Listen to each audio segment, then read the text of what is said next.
Bom, vamos a mais um vídeo para colocar no canal, no qual nós vamos tratar sobre a graça de Deus. Inicialmente nós temos 3 passagens bíblicas aqui que vão discorrer sobre a graça e nós já teremos uma base aqui desse assunto. O primeiro está em Efésios capítulo 2, versículo 8, que diz assim, que é o mais comum, o mais usado, muita gente conhece. Pois pela graça sois salvos, vocês são salvos pela graça de Deus, por meio da fé. E isso não vem de vocês, mas é um presente de Deus. Então é Deus que dá a graça, a salvação pela graça, e inclusive dá a fé que vai sustentar, que vai abraçar essa graça. E Romanos capítulo 3, versículo 24, que diz assim, mas pela sua graça e sem exigir nada, Deus aceita a todos por meio de Cristo Jesus, que os salva. E 2 Timóteo, capítulo 1, versículo 9, também com uma profundeza muito grande essa passagem bíblica. 2 Timóteo, capítulo 1, versículo 9, diz assim, Deus nos salvou e nos chamou para sermos o seu povo. Olha a linguagem segura. Deus nos salvou e nos chamou para sermos o seu povo. Não foi por causa do que temos feito, mas porque este era o seu propósito, o seu plano. E por causa da sua graça. Ele nos deu essa graça por meio de Cristo Jesus, pasmem, antes da fundação, da criação do mundo. Ele é presciente, onisciente, onipresente. Ele sabe do fim desde lá de trás. Vamos continuar aqui lendo mais algumas passagens, alguns tópicos, algumas definições para nos ajudar, para melhorar o nosso conhecimento. O que significa a graça na Bíblia? Na Bíblia, a graça significa favor imerecido de Deus para com o ser humano. Um amor incondicional, oferecido gratuitamente e não algo conquistado por méritos ou obras. É a benevolência divina que salva, perdoa e capacita, fundamentada no sacrifício de Jesus Cristo. Fechou com chave de ouro aqui. Agora vamos a alguns aspectos bíblicos da graça. Na verdade são 4 os aspectos. Esses aspectos da graça são 4. O primeiro é o favor imerecido, que foi lido aqui. A graça é receber algo bom de Deus que não merecemos. Por exemplo, a salvação, o perdão, o próprio amor de Deus. Isso são produtos da graça. Simplesmente pela sua generosidade. Segundo tópico, os termos originais. Aqui já vai para a questão linguística. No Antigo Testamento a palavra é chen. Eu não estou falando bem o grego aqui, o hebraico aqui, porque eu não estudo hebraico. Eu estou só lendo as letras chen, mas tem uma questão de carregar em R ou não no R. Isso aqui é no hebraico. No Antigo Testamento a palavra graça é chen, indicando favor e benevolência. Está aqui, ó. É feito usando shren, carregando no R como a palavra carro. Já no Novo Testamento, a palavra graça no grego é grace. Algo assim, Christ. Perdão aí, não critica não, porque eu sou leigo nesse negócio de grego. Referindo-se à bondade e bênção divina. Charis. Essa é a pronúncia no grego, charis. Terceiro aspecto da palavra graça é que ela é um poder capacitador, pois além de salvar, também é vista como força divina que capacita o fiel a viver uma vida cristã e superar o pecado. Que força! Que força essa graça, essa palavra, esse dom de Deus tem. Que força benéfica para nós. Aleluia! Poder capacitador. O quarto aspecto da graça é de um ato de amor. Ato de amor, gente. Amor é tudo. Não amor, o amor eros. E não estou falando também do amor filho. É o ágape. O amor ágape. Ele abraça o seu maior inimigo. Ele respeita, ele ama. O abraço é mais difícil, porque o inimigo às vezes não quer nem aceitar o abraço e corre o risco de ele reagir. Mas ele ama o maior inimigo. O aspecto de um ato de amor é Deus quem toma a iniciativa de amar e restaurar o ser humano, expressando seu caráter misericordioso. Isso é a graça de Deus, a graça de Deus revelada. Os sinônimos da graça são favor imerecido, dádiva ou presente gratuito, benevolência divina, amor incondicional, misericórdia, bondade de Deus. Esses são os sinônimos.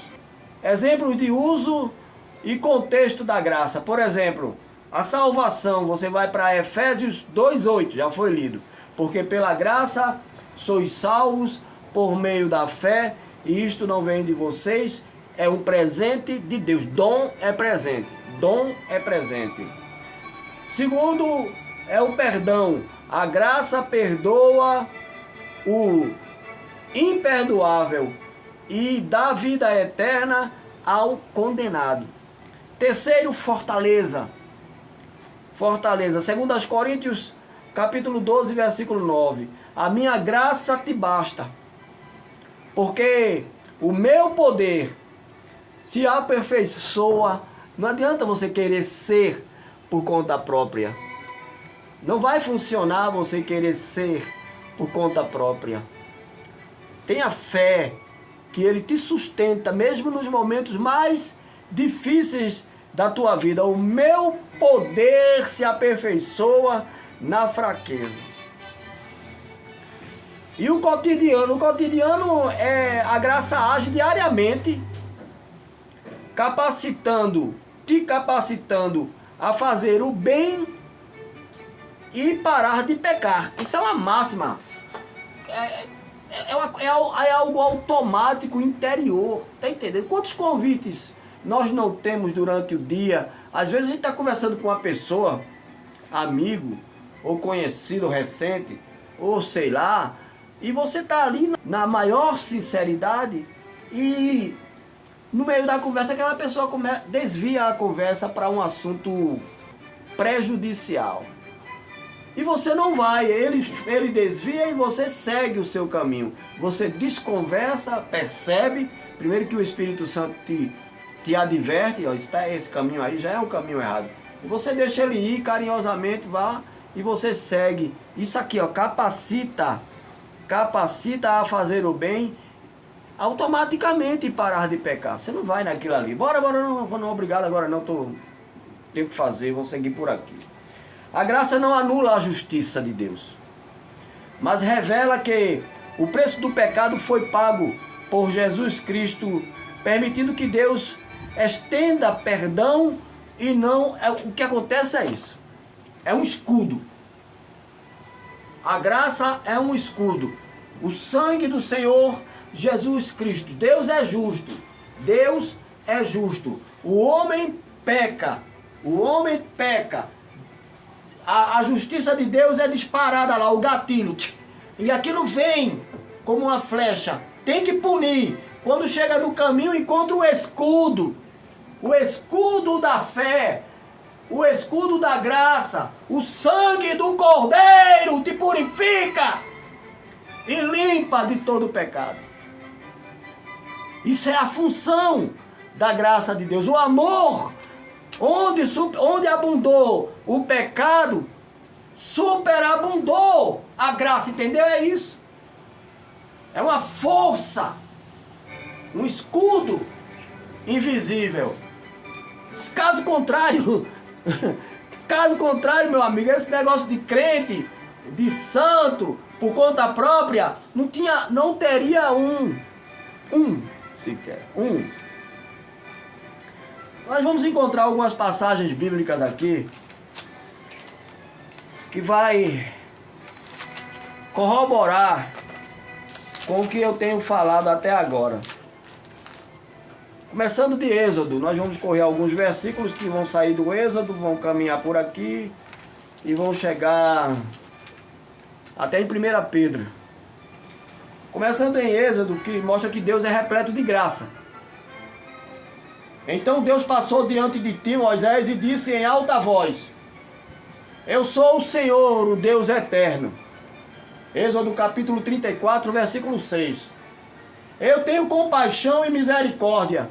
Não fico irado com facilidade, e a minha fidelidade e o meu amor são tão grandes que não podem ser medidos. Aqui está uma definição da graça de Deus, puramente, em Êxodo capítulo 34, versículo 6. Outra passagem bíblica que nós podemos citar aqui é Números capítulo 14, versículos 18 ao 20, que nós vamos encontrar a operação, mais uma passagem bíblica que vai mostrar a operação da graça de Deus. Versículo 18 diz assim: Eu, o Senhor, tenho paciência e muita compaixão. Eu perdoo a maldade e o pecado, porém não trato o culpado como inocente. Tem aquele pecador, quanto mais voluntário, esse é complicado. Não tem como passar a mão na cabeça do diabo, certo? Eu faço com que o castigo dos pecados dos pais caia sobre os seus descendentes, até os bisnetos e trinetos, ou seja, até a terceira e quarta geração. Aí você diz: oi, como é assim que Deus é misericordioso, ele vai julgar até a terceira e quarta geração? Não, minha gente, peraí, calma aí, porque tem um negócio aqui no caminho que se chama arrependimento. Então, como eu expliquei, da questão do escudo, a graça é um escudo, é isso. Agora a justiça tem que punir, mas a graça aqui perdoa. Por exemplo, o versículo 19, continuando. Aí Moisés diz: E agora eu te peço, ó Deus, que perdoes o pecado desse povo, de acordo com a tua grande misericórdia, como já tens feito desde o Egito até agora, até aqui. Aí o versículo 20, sabe o que é que Deus diz? O Eterno, o Criador, conversando com o seu profeta, ele diz assim: o Senhor Deus disse: já que você pediu, ó, olha só a interação, gente. O Eterno, meu Deus do céu, o Eterno, o Criador, conversando com o humano, e ele diz: já que você, porque Moisés é um tipo de Jesus Cristo, preciso frisar bem isso aqui, o profeta Moisés é um tipo de Jesus Cristo. Aí Deus, o Eterno, o Criador, diz assim: já que você pediu, eu perdoo. Que coisa tremenda. Continuando aqui. Neemias, capítulo 9, versículos 16 e 17. O assunto é a graça de Deus.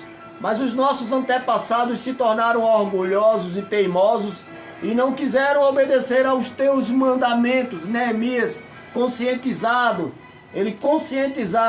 eles se recusaram a obedecer, versículo 17, eles se recusaram a obedecer, esqueceram tudo o que fizeste, esqueceram os milagres que havias feito, em seu orgulho.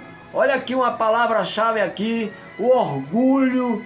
O ser humano tem um problema com ele, que faz com que ele não se arrependa, não peça perdão, que seja arrogante, que peque por implicância, sei lá. Em seu orgulho, eles escolheram um chefe que os levaria de volta ao Egito para serem escravos de novo.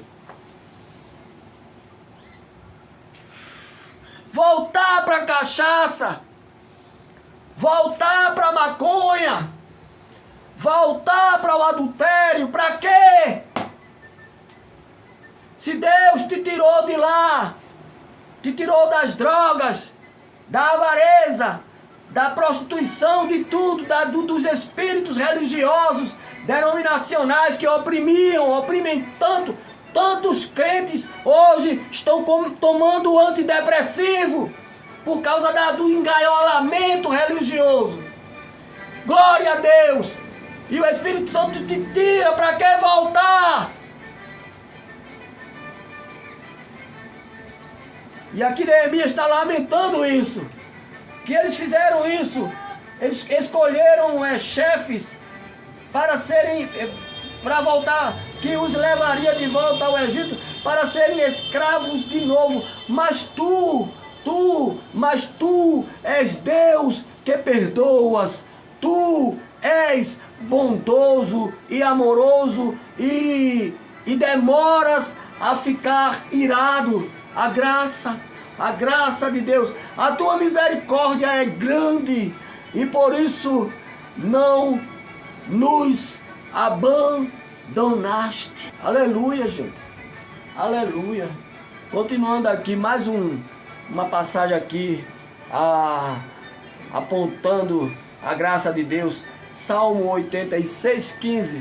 Mas tu, Senhor, és Deus de compaixão e de amor, és sempre paciente, bondoso e fiel. Gente, tá aqui, tem Bíblia, tem. Olha, eu não sou um grande pregador, aliás, eu não sou nada, mas apenas leia isso aqui. E Joel capítulo 2, versículo 13.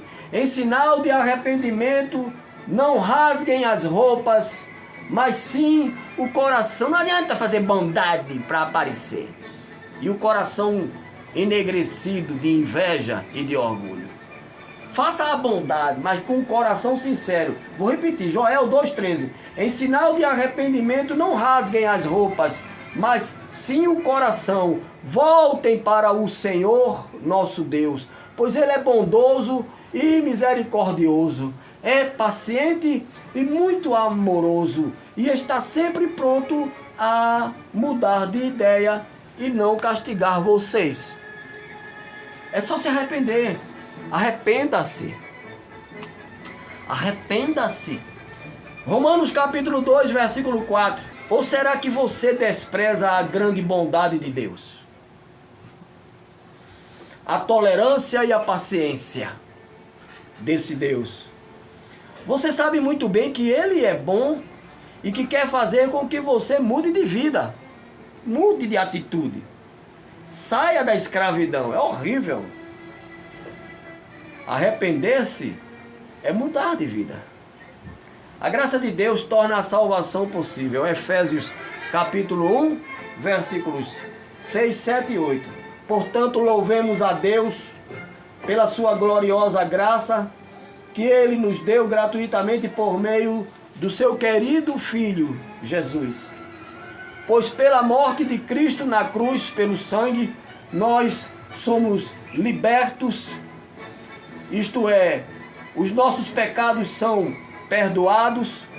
Como é maravilhosa a graça de Deus que Ele nos deu com tanta fartura. Glória a Deus, Deus é bom, meu irmão, eu gosto disso, Deus é bom demais. Deus é bom demais.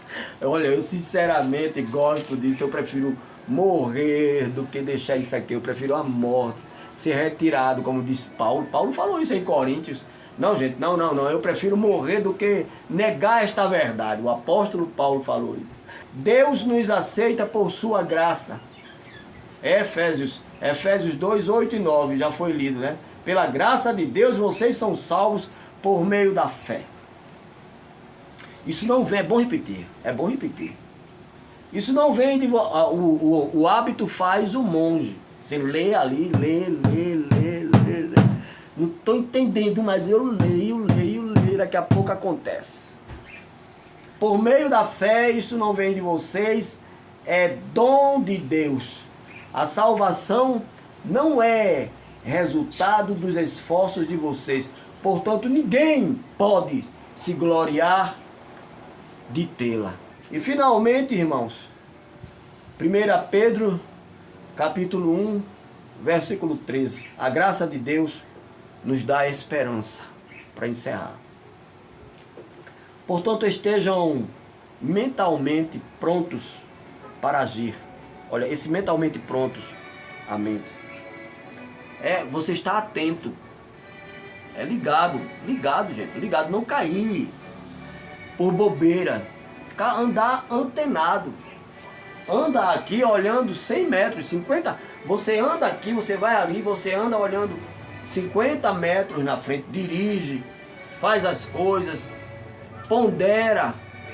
Portanto 1 Pedro 1,13, portanto estejam mentalmente prontos para agir, continuem alertas e ponham a sua esperança na graça que será dada a vocês quando Jesus Cristo for revelado. Sejam obedientes a Deus e não deixem que a vida de vocês seja dominada pelos maus desejos. Está aqui, os primeiros que tem que ser monitorados sou eu mesmo que tenho que me monitorar. Eu tenho que me monitorar, eu não preciso de câmera de ninguém, nem de ninguém olhando para mim, nem de ninguém falando de mim.